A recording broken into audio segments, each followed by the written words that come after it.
In this video, I'm going to show you how you can add your bank details on Xero. So if you've created invoices and you want your clients to basically send the payment to your bank details, which you want to put on your invoice, then here's how you can add your details.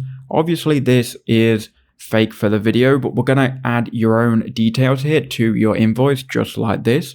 So if you're in Xero, you first need to go to your invoices section. So starting off, you'll be on the dashboard. And here you'll see obviously all of your accounts. Now, what you need to do is go to business, then go to invoices. And from here, you'll see all of the invoices that you've currently sent.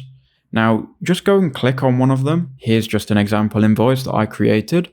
Then from here, you want to go to the three dots in the top right-hand corner under your profile icon. Then if you go to invoice settings, it will open up this window. And from here, you can go to options, click on edit, and here you'll see all of your branding themes, which you can change how your invoice looks. And if you scroll down here in terms and payment advice, you can put your bank account details. So if you're trading in a specific country, you'd put your country's details. That way your clients can just bank transfer you to the details that you put. It's a very simple way. You just put what you need to appear here, click save, and that will then update on all of your invoices. As you can see here, whatever you write will be shown in the terms. So that's how you do it. I hope that quick video helped you out.